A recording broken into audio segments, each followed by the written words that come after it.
Alors, une petite recette de pesto à l'ail d'ours. Alors ça, c'est délicieux, c'est la saison en plus.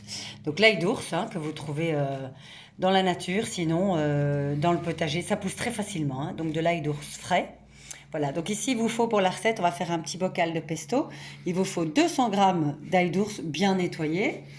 Des pignons de pain, donc ici j'ai mis 60 grammes de pignons de pain à faire revenir dans une poêle pour faire sortir la saveur, donc les griller légèrement. Sel, poivre, on va pas mettre tout ça, donc ça ce sera un petit peu en fonction des goûts de chacun, vous assaisonnerez comme vous le sentez. Ici j'ai mis du parmesan, donc ici on a 80 grammes de parmesan et 4 tomates séchées.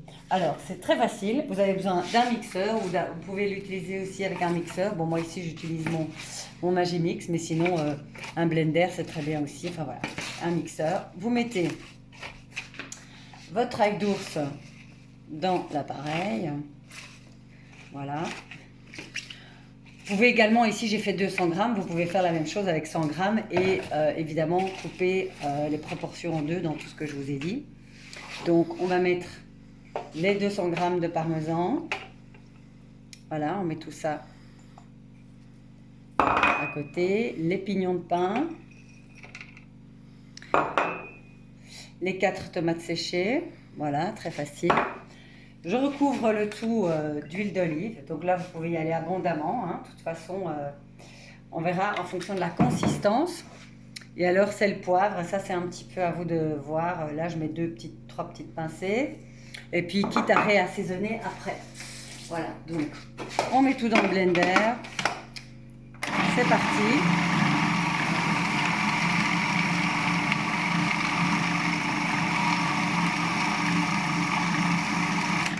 Là, de temps en temps, il faut ouvrir et aller repousser un petit peu.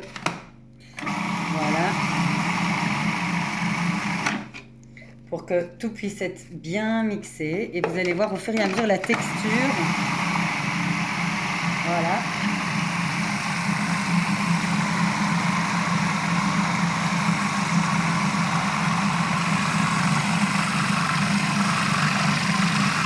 Donc vous allez regarder. Hop, vous voyez, petit à petit, ça donne. Donc, parfois bien reprendre les bords.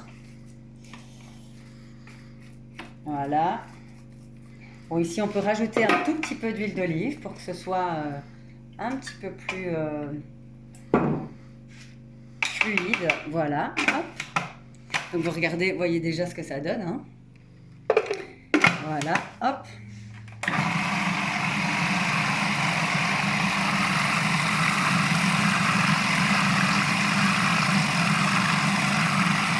Voilà, jusqu'à obtenir une petite pâte. Voilà, vous avez ici donc un pesto.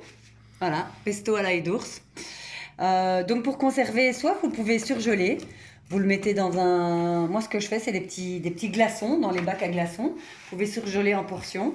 Ou alors dans un bocal au frigo recouvert d'huile d'olive. Donc vous le mettez dans un petit bocal en verre avec un couvercle et vous recouvrez d'une petite couche d'huile d'olive pour que ça conserve.